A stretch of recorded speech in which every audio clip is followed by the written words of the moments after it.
One of the things we're doing at the legislature is meeting the newest members, kind of the new kids on the block. North Dakota Petroleum Council, Lignite Energy Council, presenting an opportunity to meet these new legislators. Today's guest, Senator Jose Castaneda from Minot. Good to meet you. I am well. Thank you very much for having me, Scott. Why are you here? Why did you decide to run for the legislature? My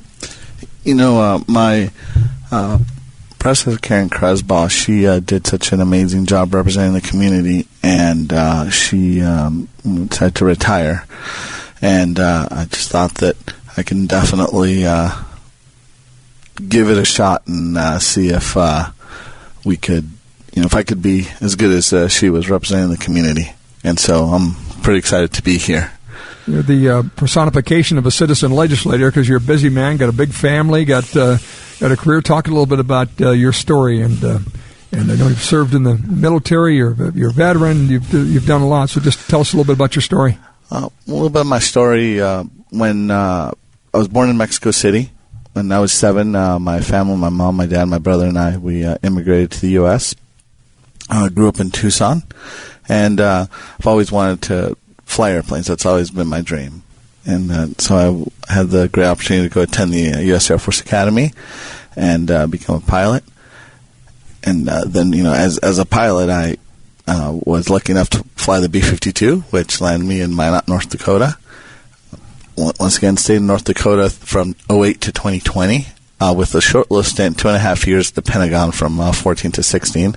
But outside of that, once the Pentagon tour was over, there was a good opening in Minot to either come back to Minot and be able to fly. So it was a win-win, and, retired in 20, and there was absolutely no reason to go anywhere. Minot has become home, and like I've told a lot of people, my wife's also a military brat. She's moved 26 times in her life, crazy.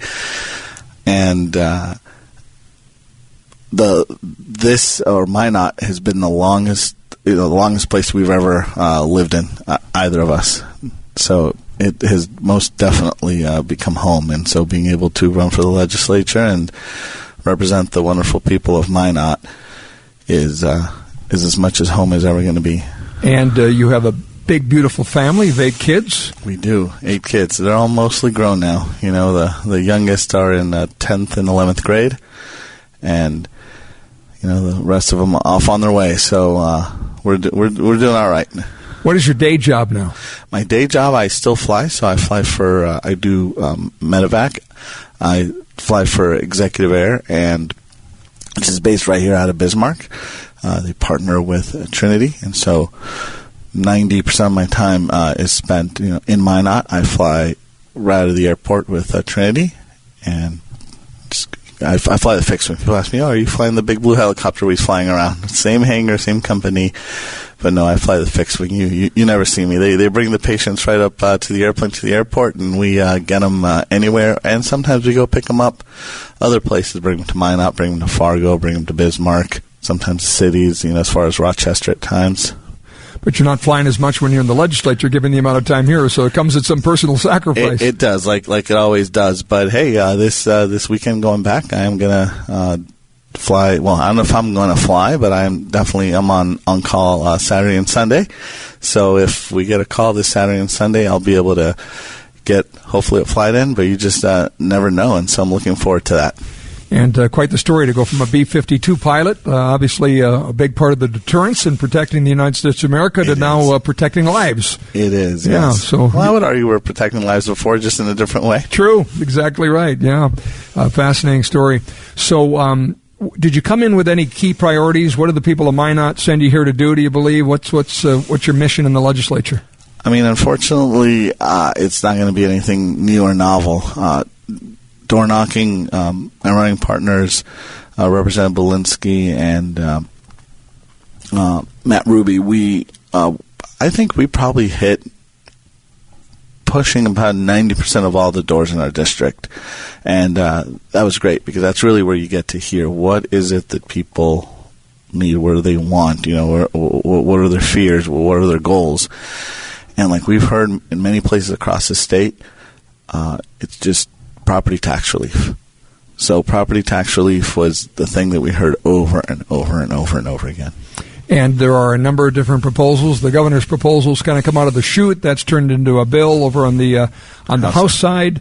It includes a relief piece and a reform piece, and the reform piece is caps. It is. When you're doing that door knocking, do you think people said, we want our city, we want our county, we want our schools to have their spending capped? Is that something that you believe is going to ultimately come out of the Senate as well? I really do think it's going to come out of the Senate. As far as we discussed, caps come along with it.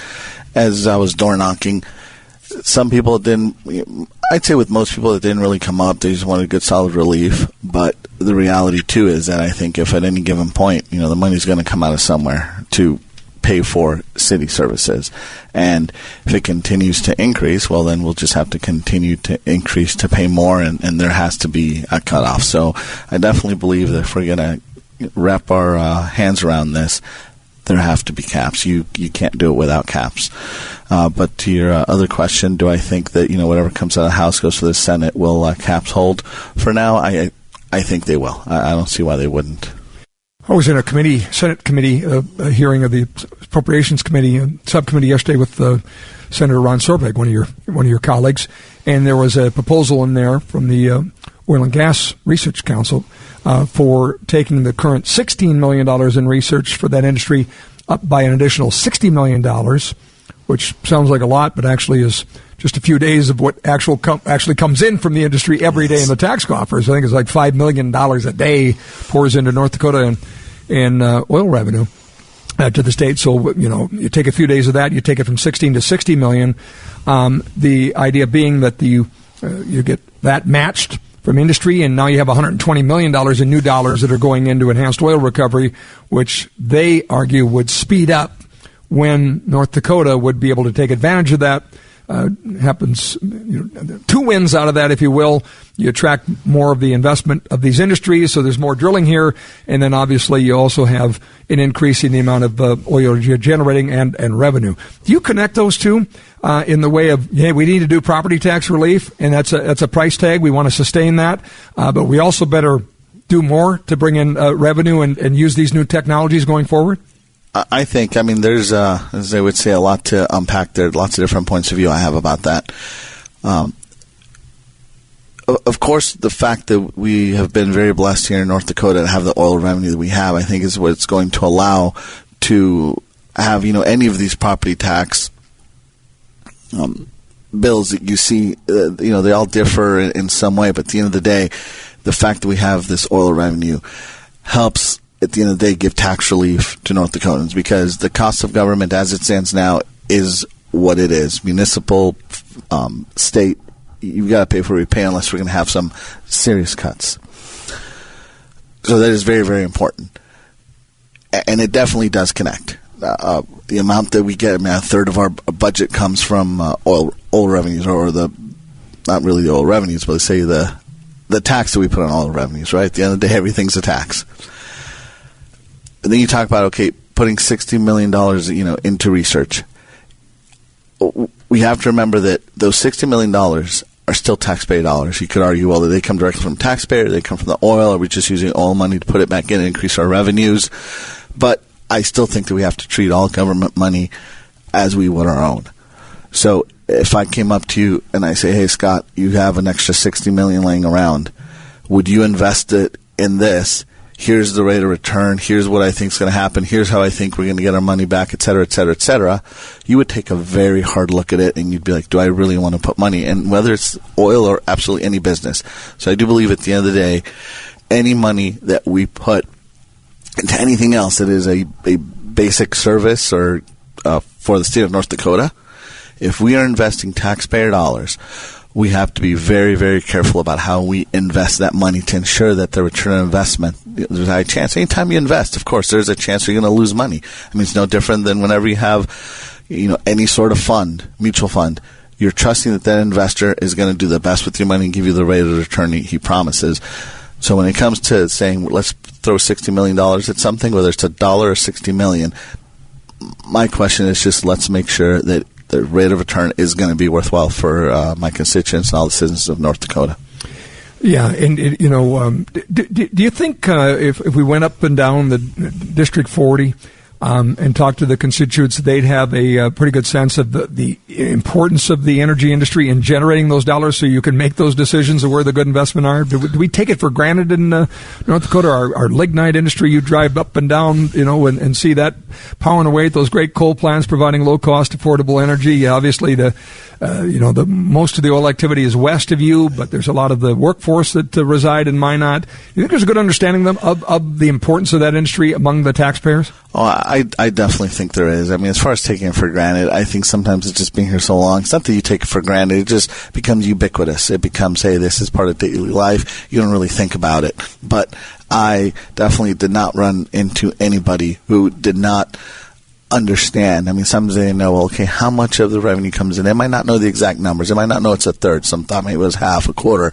But at the end of the day, the understanding that a large chunk of our state budget is funded by the fact that we have been blessed with such a great amount of mineral resources, that does not fall on deaf ears on absolutely anybody. Anything else that you have a concern with? I know there's some work being done on the flood control project in Minot. Any of that, or you give us a quick overview on that, or anything else? Yeah, the big thing about the flood control project is that due to the inflation we have had, projects are, as the project in Minot, like many other projects, are done in stages.